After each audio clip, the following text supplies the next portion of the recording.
साथीगण आमे माने एबे एआई एवं सोसाइटी ऊपर गोटे नाटक परिवेषण करबा को जाई होछु। आपण माने एबे से नाटक देखंतु एवं उपभोग करंतु।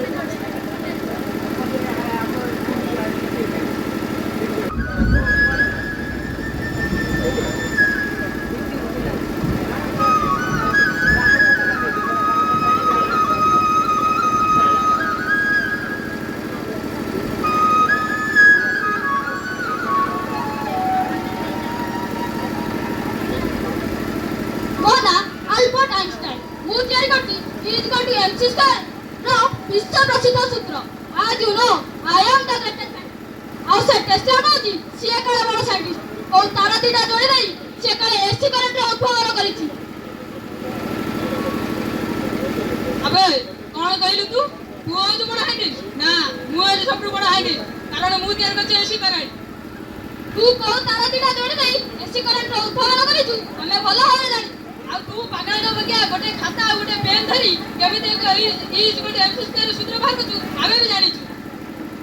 मु हेले बड़ साइंटिस्ट ना बे मु हेले सबटु बड़ साइंटिस्ट मु हेले बड़ साइंटिस्ट मु हेले बड़ साइंटिस्ट। आउ सकाळ न कर टाइम मशीन रे चल भविष्य को जाई देखिबा किए होची बड़ साइंटिस्ट। हो चल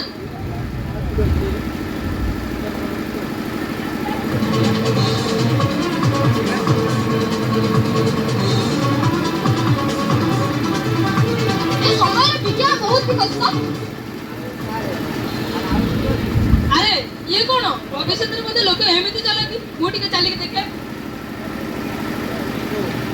और किछ है नि तो। अरे नहीं अरे ये तो लुहार मनुष्य। अरे हां तो अरे विज्ञान दल एतो परिवर्तन नहीं गले से लुहार मनुष्य को तैयार करदेला। आउ चल आगा को जाई देखिबा। अरे साइड अरे देखिलु ए कार ने तो कहे नथिला ए कार के चलला। अरे विज्ञान दल एतो परिवर्तन नहीं गला गाड़ी गुडी को छा छा चलुची। आउ आगु जाई देखिबा केते परिवर्तन होई छै विज्ञान। हो चल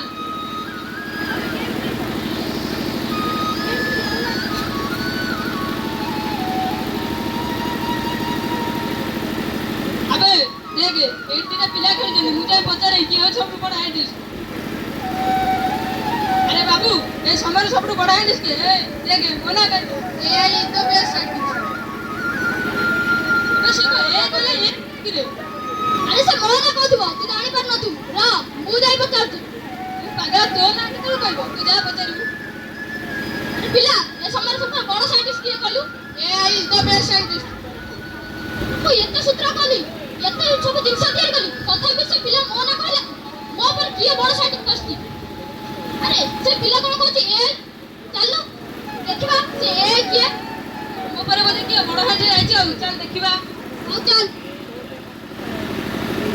अरे से पिला दिना कोन कहछि एआई पर एठी कोन लिखा छै एआई एक्सपर्ट। चलो भितर जाई पचारिबा। और तू बारा गांव पे ना चल भीतर जाई पचारिबा। मैम एआई कोन AI means artificial intelligence.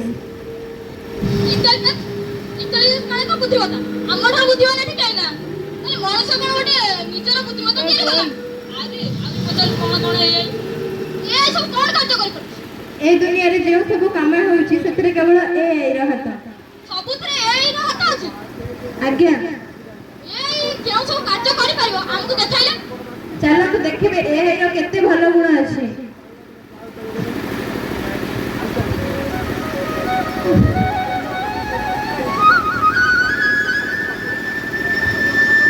कि गरम कि खरड में पछिर पड़ी गला ना कोन आओ चली होनी मोर से चली झाड़ में आंटी होई गले आओ चली गई जाओ जी ओटा कार बुकिंग कर देबी।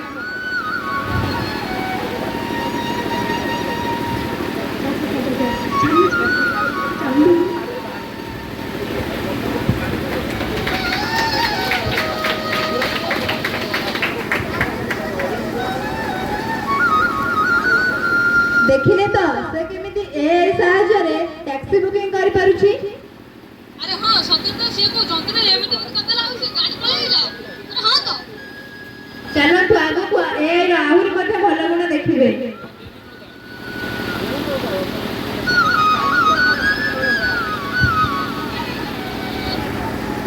Alexa, play music.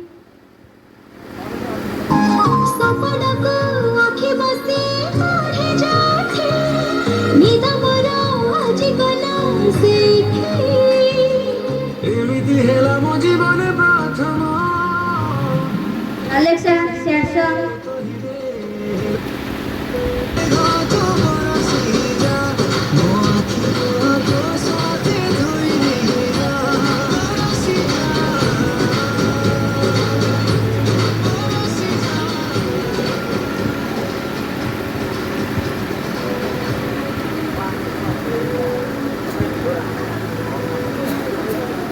ଦେଖିଲେ ତ ସେ କେମିତି ଭଏସ ଆସିଷ୍ଟାଣ୍ଟ ଦ୍ୱାରା ଗୀତ ବଜାଇ ପାରିଲା। ଆରେ ହଁ ତ ସେ କଣ କହିଦେଲା ଏବଂ ଗୋଟେ ଯନ୍ତ୍ର ସାହାଯ୍ୟରେ ଗୀତ ଛାକୁ ଛା ବାଜିଗଲା। ଇଏ ତ ବହୁତ ଭଲ। ଚାଲନ୍ତୁ ମୋ ସେଥିରେ ଆହୁରି ମଧ୍ୟ ଭଲ ଗୁଣ ଦେଖିବେ।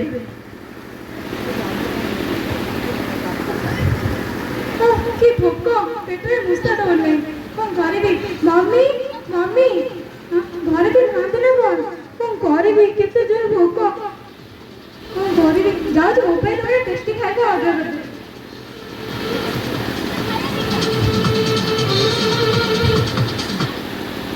ମ୍ୟାମ୍ ନିଅନ୍ତୁ ଆପଣଙ୍କ ଅର୍ଡର। ଖାଇବାଟା ପୁରା ଟେଷ୍ଟି ଲାଗୁଛି। ଯାଉଛି ଆଉ।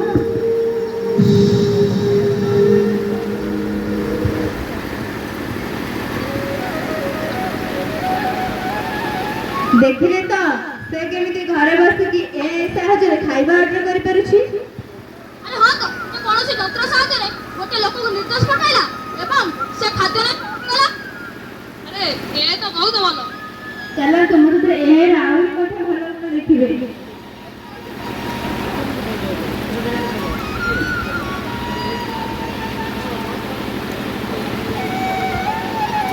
ଦେଖନ୍ତୁ କ୍ଲାସ ପରୀକ୍ଷା ହେଉଛି। ଏଠି କ୍ୟାମେରା ଲାଗିଛି। ଆବେ ଟେସ୍ଲା ଦେଖିଲି ଇଏ ପରୀକ୍ଷା ଦଉଛନ୍ତି 10 ପିଲା। ଏଠି ସାର୍ ମ୍ୟାମ୍ କେହି ନାହାନ୍ତି। ଇଏ କଣ କପି କରୁନାହାନ୍ତି? ଆରେ କେହି ବି ନାହାନ୍ତି। ସେମାନେ କେହି ବି କପି କରୁନାହାନ୍ତି। ଏଠି ମୋଶନ ଡିଟେକ୍ସନ କ୍ୟାମେରା ଲାଗିଛି। ଏଠି କେହି ହଲିଲେ ମଧ୍ୟ ଧରା ପଡ଼ିଯିବେ। ହଲିଲେ ମଧ୍ୟ ଧରା ପଡୁଛି। ହଁ ତ ଏକରେ ହୋଲିରେ ମଧ୍ୟ ପିଲାମାନେ ଧରା ପଡ଼ି ଯାଉଛନ୍ତି। ଚାଲନ୍ତୁ ମୋ ସେଥିରେ ଏହାର ଆହୁରି ମଧ୍ୟ ଭଲ ଗୁଣ ଦେଖିବେ। ଆହୁରି ମଧ୍ୟ ଭଲ ଗୁଣ ଅଛି ଏଇର। ଆଜ୍ଞା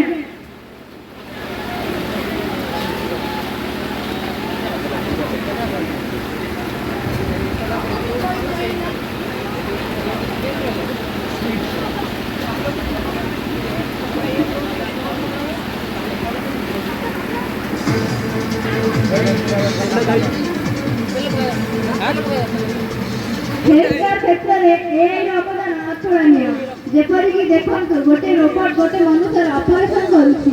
ଆରେ ଦେଖିଲୁ ଟେସ୍ଲା ଏଇ ରୋବଟ ସାଙ୍ଗରେ ଆମେ ବାଟରେ ଆସିଲା ବେଳେ ଧକ୍କା ହୋଇଥିଲେ ନା। ହଁ ଏଇ ରୋବଟ ତା ସହିତ ମୁଁ ଧକ୍କା ହୋଇଯାଇଥିଲି।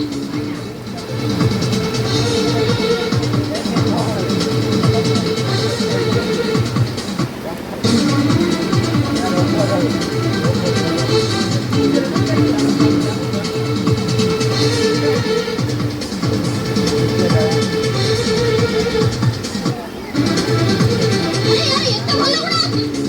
ହଁ ଟେସ୍ଲା ତୁ ସକାଳେ ଦେଖନ୍ତୁ ଆରେ ଏତେ ଗୁଣ ବି ଅଛି।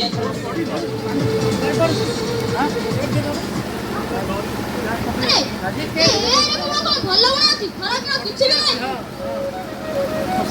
ନିଜେ ନିଜେ ବୁଲି ଦେଖିଦେବା କଣ ଖରାପ ଗୁଣ। ଆଉ ଚାଲ।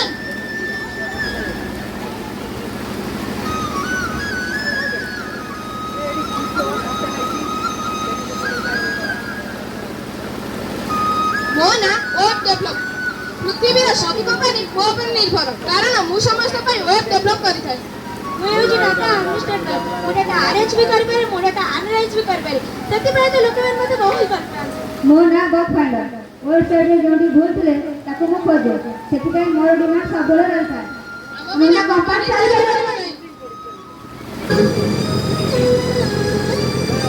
କଣ କରିଲ ତମେ ମାନେ? ତମ ବିନା କମ୍ପାନୀ ଚାଲିପାରିବ ନାହିଁ। ଏବେ ତ ମାର୍କେଟକୁ ନୂଆ ଏଆଇ ଆସିଛି। ତମ 3 ଜଣଙ୍କ କାମ ଏକା କରିଦେବ। ତମମାନଙ୍କର କିଛି ଦରକାର ନାହିଁ। ତମମାନଙ୍କୁ ଚାଲିଯାଅ। ଆମେ ଏବେ କଣ କରିବୁ? ରହିବୁ କେମିତି? ଖାଇବୁ କେମିତି? ଆମେ ବର୍ବାଦ ହେଇଗଲୁ। ଦେଖୁଛ ନା ଟେସ୍ଲା? ଏ କଣ? ଏମାନଙ୍କୁ ଚାକିରି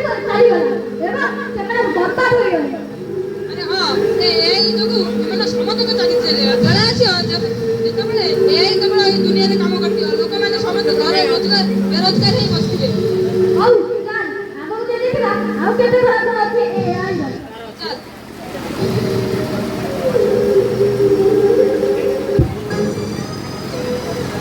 ଏବେ ଯାଉଛି ଏ ଭିଡିଓରେ ପ୍ରୀତିର ପୁଅ ଚଳିଦେବି, ଭାରି ମଜା ଆସିବ। ରାଜ, ତମେ କଣ କଲ ରାଜ? ମତେ ମାଇଲୁ ପ୍ରୀତି, ମତେ ମାଇଲୁ। ଏବେ ଯାଉଛି ଏ ଭିଡିଓକୁ ଭାଇରାଲ କରିଦେବି ମନକୁ।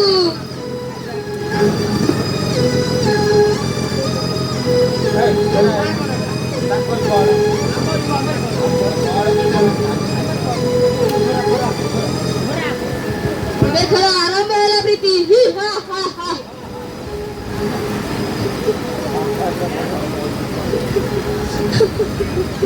ଆରେ ଦେଖିଲୁ ଦେଖିଲୁ, ଆରେ ସେଇ ଝିଅ ନା ଯାହା ଭିଡିଓ ଭାଇରାଲ ହେଇଥିଲା।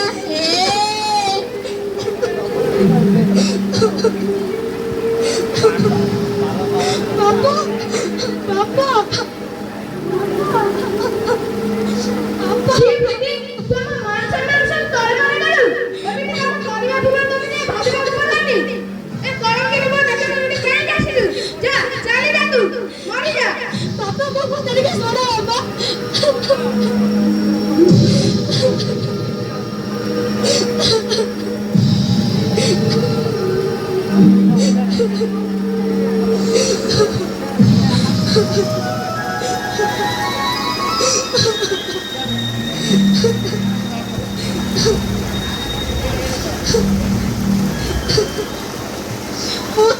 ପଢାଉକିନି ଏ ସମାଜରେ ବଞ୍ଚିବାର ମୋର କୌଣସି ଅଧିକାର ନାହିଁ। ବଞ୍ଚିବା ଅପେକ୍ଷା ମରିଯିବାଟା ହିଁ ଭଲ।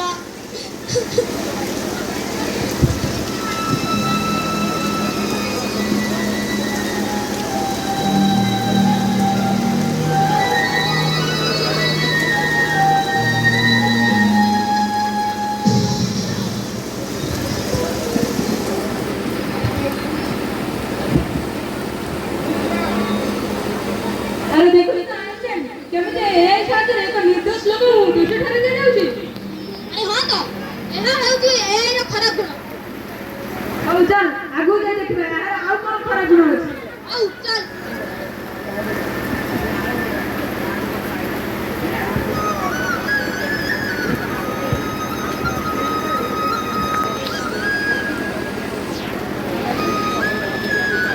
ବାପା ରାହୁଲ ଦେଖ ତ ଜନ୍ମଦିନ ମୋ ପାଇଁ କି ଗିଫ୍ଟ ଅଛି। କଣ ବାପା? ସେ ଗୋଟେ ଏଆଇ ରୋବଟ, ତା ନାଁ କଲି। ତୁ ତାକୁ ଯୋଉ କାମ କରିବୁ ସେ ସବୁ କାମ କରିବ। ତୁ ତାକୁ ଯେ କୋଶ୍ଚିନ୍ ପଚାରିବୁ ତା ଉତ୍ତର ଦେବ। ଆଜିଠୁ କରି ତ ସାଙ୍ଗ। ହଉ ବାପା, ଆଗକୁ ଯା, ପଛକୁ ଆ, ବସ୍, ଉଠ।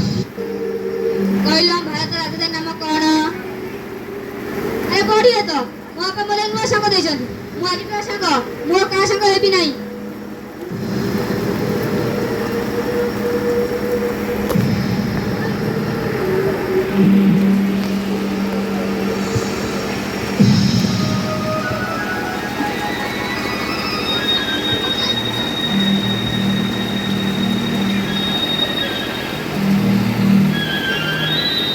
ଆରେ ରାହୁଲ ଏତେ ଦିନ ପରେ ସ୍କୁଲ ଆସୁଛୁ। ତମେ କିଏ? ତମେ ମୁଁ ଚିହ୍ନିନି। ତମେ ପଳେଇ ଯାଅ, ମୋ ବାପା ମୋ ଲାଗି ନୂଆ ସାଙ୍ଗ ଦେଇଛନ୍ତି। ତମେ ମୂର୍ଖ ଗଣ୍ଡ ପାଠରେ ଜାଣିନ। ତମେ କଣ କହିଲୁ ଆମେ ମୂର୍ଖ ନୁହଁ?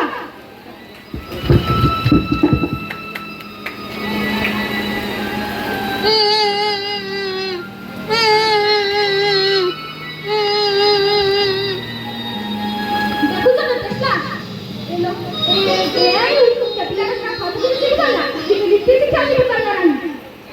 ଏ ସମାଜର କୁପ୍ରଭାବ ପଡୁଛି। ଚାଲ ଆଗକୁ ଦେଖିବା ସେ ପିଲାଟାର କଣ ହେଲା। ହଉ ଚାଲ।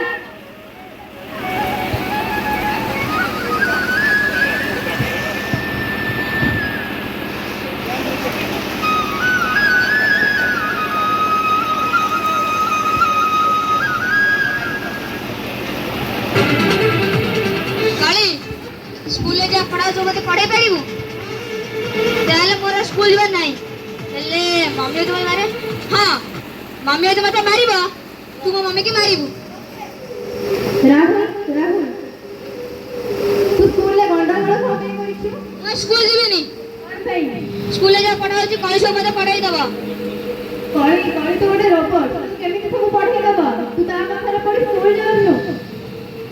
ସ୍କୁଲ ଯିବିନି। ହେଲେ କ'ଣ ପାଇଁ? କାଲି ସବୁ ପଠେଇ ଦେବ। କ'ଣ କହିଲୁ? କାଲି ଛାଡ଼ିଦେ, କାଲି ମୋ ମମିକୁ ଛାଡ଼ିଦେ।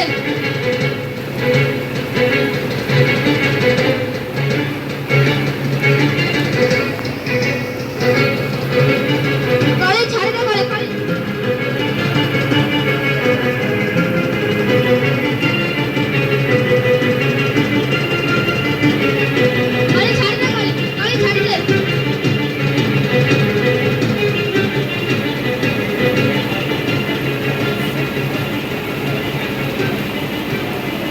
मम्मी उठ, मम्मी उठ।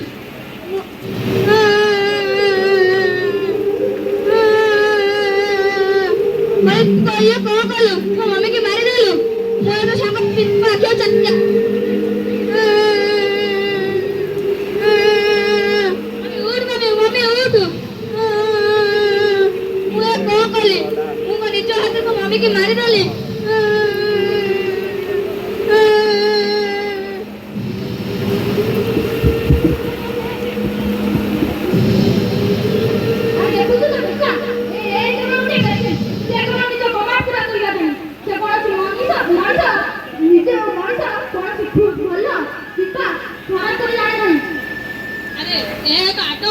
ଯଦି କୌଣସି ଫଳ ଲୋକ ହାତରେ ପଡ଼ିଯିବ ତାହେଲେ ପୁରା ସମାଜ ନଷ୍ଟ ହୋଇଯିବ।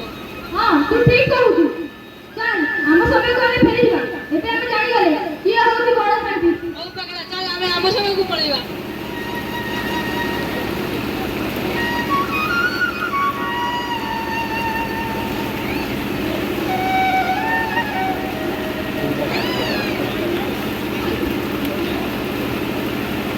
ଏ ନାଟକର ମୂଳ ଉଦ୍ଦେଶ୍ୟ ହେଉଛି ଏଠାରୁ ଲୋକମାନଙ୍କୁ ଦୂରେଇ ରଖିବା, ମାନେ ତାଙ୍କ କାର୍ଯ୍ୟ ଏବଂ ସକ୍ଷମତାକୁ ଦେଖାଇବା। ମଣିଷ କେଉଁ କାର୍ଯ୍ୟ କରିପାରୁଛି ଏହା ଉପରେ ନିର୍ଭର ନ ହୋଇ ମଧ୍ୟ ସେ କାର୍ଯ୍ୟ କରିପାରିବ ବୋଲି ଆମେ ତାହାକୁ ଦର୍ଶାଇବା ପାଇଁ ଏ ନାଟକଟି ପରିବେଷଣ କରିଅଛୁ।